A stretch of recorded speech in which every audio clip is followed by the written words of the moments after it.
Hello dear students, once again welcome you all to the Bishop Academy online classes. Today we understand about 9th economics, first chapter, that's name is the story of the village of Palampur, and it's our second part. Our today's topic is the farming activities and the factor of production, and then after we understand about the two ways to increase the production farms in the same land. So first of all the farming activities and the factor of production. तो farming activities की जब बात करेंगे तो बड़ा अच्छा ये concept आता है. कहता है to backdrop the farming activities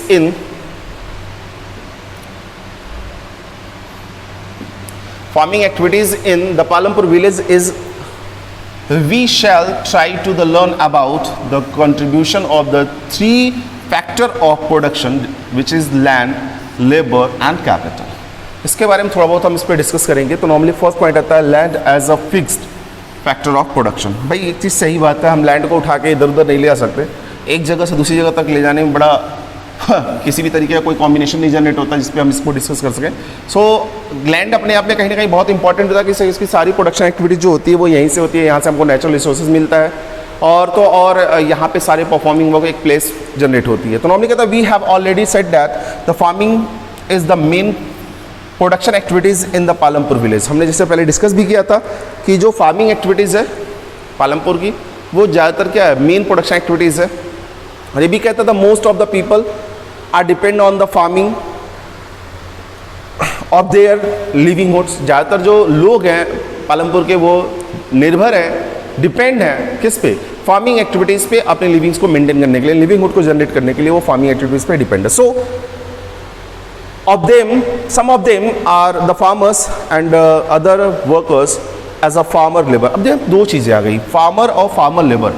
बेटा एक चीज़, फार्मर जो होता है वो अपने खेत में काम करने का काम करता है, और फार्मर लेबर जो होता है वो दूसरों के खेतों में जो फार्मिंग एक्टिविटीज़ होती है उसको परफॉर्म करने का काम करता है.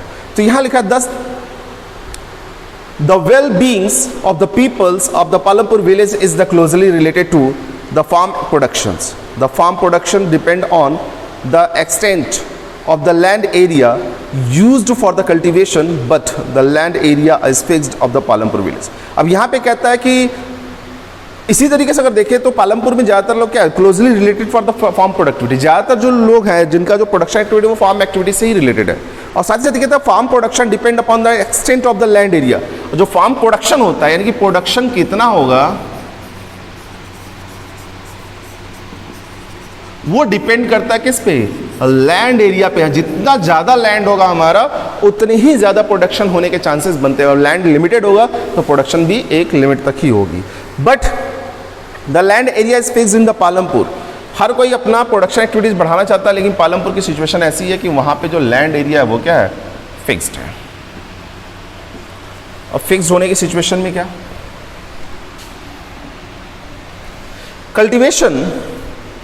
cultivable land was used for the production in the Palampur. cultivable land जो है जिनको हम क्या करते हैं, जो कल्टिवेट किए जा सकते हैं उनको ज़्यादातर इस्तेमाल करते हैं हम क्या करते हैं, प्रोडक्शन एक्टिविटीज़ के लिए. hence there was the no space for increasing the farm production. अब जितना भी उनके पास कल्टिवेबल लैंड है वो सबको वो इस्तेमाल कर रहे हैं किसके लिए, प्रोडक्शन के लिए. इस तरह से अगर देखें तो उनके पास कोई एक्स्ट्रा लैंड सर्फेस नहीं बच रहा है जहाँ पे वो फार्म प्रोडक्शन एक्टिविटीज़ को मेंटेन कर सके. Then effort were made to the convert the westland. अब जो लैंड सरफेस एरिया था जहाँ पे वो फार्मिंग एक्टिविटीज कर रहे थे वो सारा यूज कर रहे हैं, तो अब जो इफोर्ट है उन लैंड्स की तरफ मूव करता है जो उनके हिसाब से वेस्ट था यानी बेकार था. अब उनको वो फार्मिंग के लिए क्या करेंगे, जनरेट करेंगे. अब यहाँ पे आगे कहता है then the convertible the waste land into the cultivable land. अब जो वेस्ट लैंड है उसको कल्टिवेबल लैंड यानी उसको फार्मिंग एक्टिविटीज के लायक बनाने की बात कर रहे हैं. Thus the farm production was increased by the increasing cultivation land area. अब इस तरीके से क्या कहता है, प्रोडक्शन was increased. अब जो हम बात कर रहे हैं कि प्रोडक्शन हमारे पास लिमिटेड एरिया है, तो इसमें कैसे जाना जाता है, हम कह रहे हैं कि वो एरिया जो हमारे लिए भी यूजलेस है उसको खेती के लायक बना लेने से हम क्या कर सकते हैं, प्रोडक्शन एक्टिविटीज को इंक्रीज, प्रोडक्शन को इंक्रीज कर सकते हैं. But now there is no further scope, जिसके चांसेस नहीं है to increase the farm production through the expansion of the land area. कहता कि यहाँ कोई स्कोप नहीं है कि अगर हम ऐसा कर भी लेते हैं, उन लैंड्स को यूज लायक बना लेते हैं जिनको हम पहले यूजलेस समझते थे, अगर उसको कल्टिवेट करके फार्मिंग एक्टिविटीज़ के लायक जनरेट भी कर लेता है, तो कह रहा है कि further scope to increase, there is no further scope to increase, यानी कोई चांसेस नहीं है कि प्रोडक्शन हमारी क्या हो जाए, इंक्रीज हो जाए।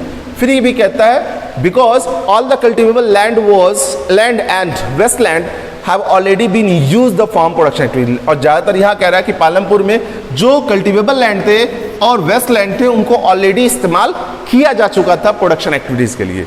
फिर कहता है total cultivable land area in the Palampur village is 200 hectares. अब जो पालमपुर विलेज में कल्टिवेबल लैंड था वो कितना हेक्टेयर है, 200 हेक्टेयर की बात कर रहा है कि वहाँ पे ज़्यादा है। 200 हेक्टेयर क्या है, ऐसे लैंड सरफेस है जहाँ पे प्रोडक्शन एक्टिविटीज़ को मेंटेन किया जा रहा है। और इसके साथ साथ कहता है क्या, the same is in the case with the whole of India, और ये सेम केस जो है पूरे इंडिया में भी लगभग ऐसा ही बना हुआ है कि हर एक गांव की कंडीशन ऐसी है, ज़्यादातर उन लोग जहाँ पे कल्टीवेशन कर सकते थे उसका इस्तेमाल करते हैं। In our country the cultivable land area is almost the fixed, hence there is no much scope to increase the farm production by bringing the new land under the cultivation. अब कहता है कि हमारे यहाँ भी जो लैंड सरफेस एरिया है वो क्या फिक्स्ड है, इसमें से कोई चांस नहीं बनता कि हम कल्टिवेबल लैंड को और जनरेट करके क्या करें, प्रोडक्शन एक्टिविटीज़ को जनरेट कर सकें। फिर और ये भी कहता है the available land under the cultivation of India so the table below the, एक टेबल है दिखाया गया है जो अवेलेबल लैंड है जहाँ पे हम फार्मिंग एक्टिविटीज़ को कर सकते हैं, वो आगे मैं आपको दिखाऊंगा। कहता है hectare is the stand unit for the measuring. अब इसके लिए क्या हुआ, हेक्टेयर को लिया गया है उस यूनिट के रूप में जिसमें हम मेजर करने का काम करेंगे, किसको, प्रोडक्शन एक्टिविटीज को। अभी यहां पे थोड़ा ध्यान दीजिएगा,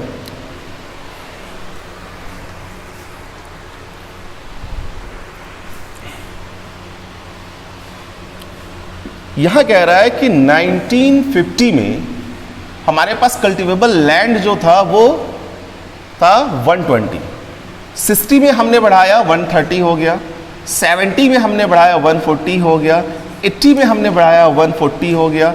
मतलब यहाँ बढ़ा नहीं है, यहाँ से अगर देखें तो बैलेंस बना हुआ है, सॉरी वो कांस्टेंट हो गया, यानी कि वहाँ के बाद हमारे पास इतने लैंड एरिया नहीं रहे जहाँ पे हम उसको, जो वेस्ट लैंड होते हैं जहाँ पे कोई इस्तेमाल नहीं, वर्क नहीं होता, उसको कल्टीवेशन के लिए हम यूज कर सकें। और यहाँ पे वही रेशियो दिखाया गया है कि 1 से 2 दशक में क्या रहा, 2 डिकेज में क्या रहा कि हमारी जो कल्टीवेशन लैंड थी वो तो इंक्रीज हुई, लेकिन उसके बाद क्या हुई, ये कांस्टेंट हो गई, क्योंकि हमारे पास लिमिटेड एरिया ही होते हैं जहाँ पे हम क्या करते हैं, प्रोडक्शन एक्टिविटीज़ को कर सकते हैं या कल्टीवेशन के लिए यूज कर सकते हैं। अब हमारा अगला टॉपिक जो आता है वो है two ways to increase the production from same land. वो दो कौन से ऐसे रास्ते हैं जो हम क्या कर सकते हैं, सेम लैंड से प्रोडक्शन को इंक्रीज कर सकते हैं। तो उसमें 2 चीजें आती हैं, पहला आता है मल्टीपल क्रॉपिंग और दूसरा आता है by using the modern farming methods. ये 2 ऐसी चीजें हैं जिनका इस्तेमाल करके हम क्या कर सकते हैं, अपने प्रोडक्शन को यूज कर सकते हैं, यानी मल्टीपल क्रॉपिंग कर लें या फिर मॉडर्न मेथड्स को यूज करके प्रोडक्शन एक्टिविटीज को इंक्रीज कर सकते हैं। या कहता both methods are used in the Palampur village in order to increase the farm active production. अब कहता है जो पालमपुर विलेज है ये दोनों के दोनों मेथड वहां पे यूज किए गए हैं, किसके लिए, प्रोडक्शन, जो फार्मिंग प्रोडक्शन एक्टिविटीज होती है उसको इंक्रीज करने के लिए।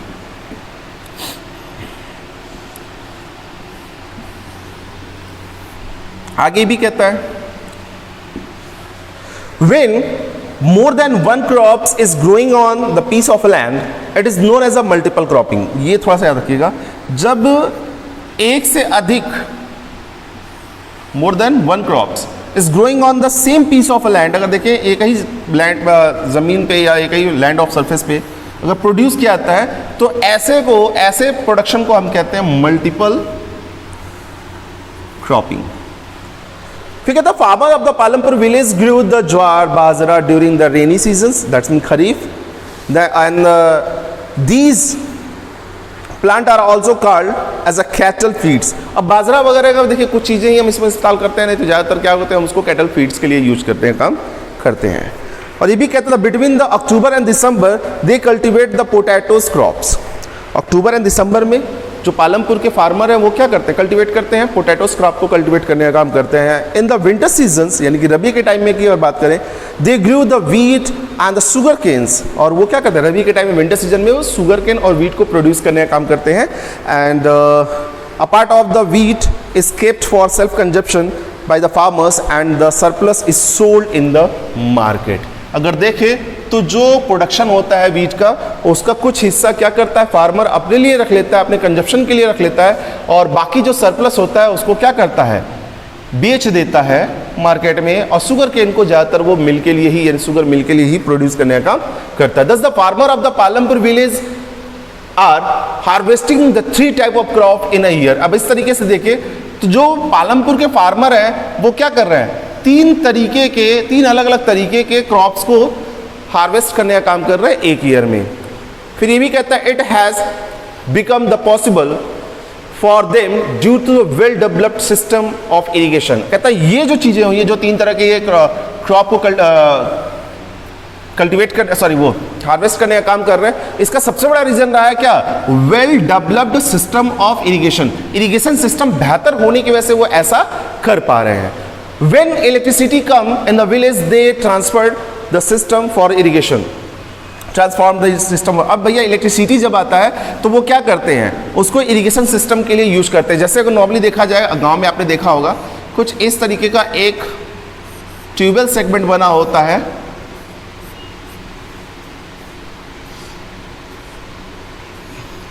और यहाँ से एक कनेक्शन होता है, और एक ऐसी मशीन होती है जो कुएं के पास होती है नॉर्मली, तो कुएं से वो क्या करती है, यानी वेल से वो पानी लेती है और ड्रॉप आउट करती है, किसके लिए, इरिगेशन के लिए प्रॉपर्ली उसको यूज किया जाता है।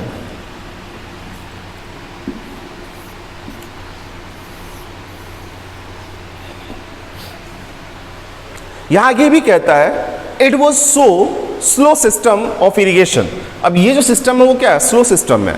नॉर्मली अगर देखें, formally the farmer was use the water draw waters from the well with the help of the patience wheels. अगर नॉर्मली देखें तो पहले क्या होता था, पेशेंस व्हील्स होती हैं जो ऐसे होता है, और इसमें क्या होते हैं, एक छोटे छोटे वो मटेरियल लगे होते हैं जो नॉर्मली क्या करते हैं, वाटर को वेल से कलेक्ट करने का काम करते हैं, और ये रोटेशन पे ऐसे बना होता है, तो वो ऐसे चलता रहता है, और धीरे धीरे वो क्या करती हैं, सारे वाटर कनेक्शन वो एक सेगमेंट से जहाँ पे वाटर गैदरिंग होती है वहाँ से वो क्या करते हैं, कलेक्ट करके इरिगेट करने का काम करते हैं। तो ये जो सिस्टम होता है वो स्लो होता है। फिर ये भी कहता है hence they could be irrigate the small field, और इससे क्या हो सकता है, जब स्लो होता है इसकी वजह से, इससे वो क्या कर सकते हैं, कोई भी फार्मर एक छोटा ही फील्ड को क्या कर सकता है, इरिगेट कर सकता है। लेकिन आज के टाइम की अगर बात करें, जो इलेक्ट्रिसिटी आने की वजह से है, ट्यूबवेल वगैरह, तो वो क्या करता है, ज़्यादा ब्लो करता है, ज़्यादा टाइम नहीं लगता, और कम टाइम में ज़्यादा इरिगेट करने का काम करता है। अब हम बात करते हैं modern farming method and the sustainabilities of land. The adopting of the farming methods has also the create the some problems.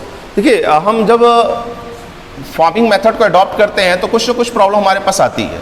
Now the question is posed, will the land sustain with the use of modern farming. अगर आज के time में देखें, ज़्यादा farming activities की अगर बात करते हैं तो हम क्या करते हैं, फर्टिलाइजर वगैरह ज़्यादा इस्तेमाल करते हैं, केमिकल ज़्यादा इस्तेमाल करते हैं। तो क्या केमिकल इस्तेमाल करने से जो सस्टेनेबल सिचुएशन होती है, जो प्रोडक्टिविटी होती है, जो फर्टिलिटी ऑफ लैंड होती है, वो क्या एज इट इज बनी रहती है, क्वेश्चन दिमाग में आता है। फिर भी कहता है with the use of modern farming method, कहते the past experience indicate the modern farming method have overused the natural resources based. अगर देखें तो जो पिछला एक्सपीरियंस है वो साफ साफ कह रहा है कि जो मॉडर्न मेथड है वो ज़्यादातर ओवर यूज होनी चाहिए, यानी ज़्यादातर हम क्या करते हैं, नेचुरल रिसोर्सेज के बजाय मॉडर्न फार्मिंग को यूज करना शुरू कर दिए, मॉडर्न केमिकल को। अब इसमें ये भी कहता है the excessive use of the chemical fertiliser, या कहता है आवश्यकता से अधिक जब इस्तेमाल करेंगे केमिकल फर्टिलाइजर का, pesticides has to be created the problem of the loss of the soil fertility. अब कहता है कि जब ज़्यादा हम फर्टिलाइजर और पेस्टिसाइड्स इस्तेमाल करेंगे तो क्या होगा, ज़्यादा इस्तेमाल करने से जो सॉयल है उसकी जो फर्टिलिटी है वो धीरे धीरे क्या हो जाएगी, खत्म हो जाएगी। फिर similarly the continuous use of the groundwater for the irrigation, the tubewells has the reduced the water level much below. अब ज़्यादातर हम क्या करेंगे, जब ग्राउंड वाटर से क्या करेंगे, ट्यूबवेल से ग्राउंड वाटर को यूज करने का काम करेंगे इरिगेशन के लिए, तो धीरे धीरे क्या होगा, जो ग्राउंड वाटर है उसका भी लेवल धीरे धीरे डाउन, यानी कहीं ना कहीं इसका साइड इफेक्ट हमको दिखता है। साथ ही साथ ये भी कहता है it take a many years to build up these resources. अब देखिए, जब ज़्यादा इस्तेमाल करेंगे तो लॉस होगा, इन्वायरमेंटल अफेक्टेड, इन्वायरमेंट अफेक्टेड होगा। अब इन्वायरमेंट अफेक्ट होगा तो उसकी जो रिकवरी होगी, रिकवरी को मेंटेन करने में लंबा टाइम लगेगा। फिर ये भी कहता है the restrictions of the adaptation of this new technology, there was the sudden boost in the food grain production in the countries। देखिए, अगर इन टेक्नोलॉजी को यूज करने का एक फ़ायदा रहा कि हमारे पास जहां सेम पीस ऑफ लैंड में ज़्यादा प्रोडक्टिविटी नहीं कर पा रहे थे, आज के टाइम में हमारे पास क्या है, प्रोडक्शन को बनाए रखने के लिए ज़्यादा प्रोडक्शन हो रहा है सेम पीस ऑफ लैंड में। सो ये भी कहता है this sustainable increases in the farm production due to the adoption of a new agriculture technology was the termed as the green revolution। अब कहता है this sustainable increase in the farm production, ये जो सस्टेनेबल इंक्रीजिंग हो रही है farm production में, जो कि क्या हो रही है, एग्रीकल्चर में नई टेक्नोलॉजी को यूज करने से हो रही है। इसका जो सबसे बड़ा टर्म रहा, रीजन रहा, वो क्या रहा है, ग्रीन रिवोल्यूशन रहा है। The high yield seeds on the same piece of land become the possible with the use of a high yield seeds, the chemical fertilizer, irrigation and the modern agriculture inputs implements। अब इसमें जो higher variety कह लीजिए या फिर normally ये कह लीजिए कि ज़्यादा से ज़्यादा प्रोडक्शन एक्टिविटीज़ में कहीं ना कहीं जो हमारा HY सीड्स थी, HYV सीड्स थी, जो केमिकल फर्टिलाइजर थे, मॉडर्न एग्रीकल्चर इक्विपमेंट्स रहे, इनका बड़ा इंपॉर्टेंस प्लेस रहा। फिर ये भी कहता है these modern farming methods you were the largely use by the farmers in Punjab, Haryana, western Uttar Pradesh. अब इन जो मॉडर्न फार्मिंग का जो कॉन्सेप्ट रहा है, ज़्यादातर अगर देखा जाए तो पंजाब, हरियाणा और वेस्टर्न यूपी में यानी मेरठ रोड साइड की तरफ में ज़्यादा इस्तेमाल किया गया है। The farmers of the Palampur village has also use this method. अब पालमपुर के जो फार्मर थे उन लोगों ने भी क्या किया, इसको यूज करने का काम किया गया। Hence the per acres the yield of the wheat in increase the 1300 kilograms to the nearly 3200 kilograms. अब इन मॉडर्न टेक्नोलॉजी को यूज करने का फ़ायदा ये रहा कि जो प्रोडक्शन एक्टिविटीज़ रही पर हेक्टेयर में, जो पहले 1300 किलोग्राम से 1300 किलोग्राम होती थी, वो अभी 3200 किलोग्राम, 32 किलोग्राम की हो गई। दस the green revolution has increase the per hectare production activities of wheat and rice. और इस तरीके से अगर देखा जाए तो ग्रीन रिवोल्यूशन ने क्या किया, जो प्रोडक्शन एक्टिविटीज़ थी पर हेक्टेयर की व्हीट एंड राइस की, इसको इंक्रीज करने का काम कर दिया। अब distribution of the land between the farmers के बीच की अगर बात करें तो डिस्ट्रीब्यूशन ऑफ लैंड किस तरीके से डिस्ट्रीब्यूट किया गया, तो नॉर्मली इसमें कहता वी हैव ऑलरेडी भी seen that the land is important factor of the farming. सही बात है भाई, important factor of the farming है, but the distribution of a land between the farmers is not always the equal. यहाँ थोड़ा सा unequalities की सिचुएशन है। कहता है so some farmers may not have the sufficient land for their livings. कुछ ऐसे फार्मर्स हैं कि उनके पास अपनी ज़रूरत को पूरा करने के लिए जितना लैंड होना चाहिए उतना लैंड ऑफ सरफेस उनके पास अवेलेबल नहीं है। ये भी कहता है distribution of land also affect the agriculture production and the income of the farmer. भाई जब ज़मीनें कम होंगी, लैंड कम होगा, तो उसके पास जो प्रोडक्शन एक्टिविटीज़ होगी सरप्लस के रूप में शायद ही उसके पास आए, ताकि वो उसको मार्केट बेच के अपनी इकोनॉमिक एक्टिविटीज़ को पूरा कर सके, अपनी इकोनॉमिक रिक्वायरमेंट्स को पूरा कर सकते। तो थोड़ा कहीं ना कहीं उसमें प्रॉब्लम आती है। इनकम लेवल भी क्या होता है, जब लैंड सरफेस कम होगा तो इनकम लेवल भी कम होगा। We have look at the land distribution pattern in the Palampur village. अगर देखें तो we find that nearly 1/3 families do not have any land for cultivation. अब यहाँ पे कह रहा है कि हमने देखा कि 1/3 फैमिलीज, ठीक है, 1/3 फैमिलीज ऐसी हैं जिनके पास do not have any land for the cultivation, जिनके पास कल्टिवेशन के लिए कोई लैंड ही नहीं है, यानी वो खेती बाड़ी वो अपनी ज़मीन में वो लैंड कहते हैं कि फार्मर लेबर है। फिर ये भी कहता है most of them the school scheduled the caste families and they work as a landless workers. ठीक है, अब ये जो उनमें से ज़्यादातर हैं जो शेड्यूल्ड कास्ट वाले हैं वो लैंडलेस वर्कर के रूप में देखे जाते हैं, यानी कि ऐसे वर्कर जिनके पास अपनी ज़मीनें ना हो लेकिन वो क्या करते हैं, फार्मिंग एक्टिविटीज़ करने का काम करते हैं। कहता half of the total families possess the less than the 2 hectare. आधे के करीब की फैमिलीज ऐसी हैं जिनके पास 2 हेक्टेयर लैंड कल्टीवेशन के लिए and does not provide the sufficient income for to the farms families for its living. और जो क्या करता है, उनकी जो फार्मिंग एक्टिविटीज़ जो फार्मिंग करती हैं उनकी अपनी फैमिली की रिक्वायरमेंट को पूरा करने के लिए सफिशिएंट नहीं होता है। और इसके साथ साथ जिनको हम क्या कहते हैं, hence they are called the marginal. ये तो लैंडलेस हो गए, जिनके पास कोई खेती नहीं है, लेकिन जिनके पास थोड़ी बहुत खेती है लेकिन 2 हेक्टेयर से कम है, वो क्या हो गया, मार्जिनल हो गया, 2 हेक्टेयर के करीब मार्जिनल हो गया। And they have the middle miserable life. और वो क्या करते हैं, एक मिजरेबल लाइफ को मेंटेन करना, यानी कि बैलेंस लाइफ उनकी नहीं होती। वो हर एक ज़रूरत को पूरा करने के लिए चीज़ों को समझते हैं, सोचते हैं, तब जाके कहीं कर पाते हैं। उनके पास इनफ रिक्वायरमेंट में या इनफ अमाउंट नहीं होता है। लेकिन बाकी जो होता है नॉर्मली देखें तो ज़्यादातर बड़े फार्मर होते हैं, जो क्या करते हैं, जो भी बेनिफिट्स होती है ज़्यादातर उसका इस्तेमाल जो गवर्नमेंट पॉलिसीज़ वगैरह हैं या फिर ऐसे कह लीजिए कि उनके पास इतनी ज़्यादा प्लॉट्स हैं जिसका वो इस्तेमाल क्या करते हैं, अपने लिए भी करते हैं, और ज़्यादातर जो सरप्लस होता है उसको मार्केट में सेल करके प्रॉफिट को मेंटेन करने के लिए करते हैं। तो इस तरीके से डिस्ट्रीब्यूशन हो रखा है। So dear students, in this video that's all. If you have any type of doubt, you should be consult through the Google Classroom. Thank you.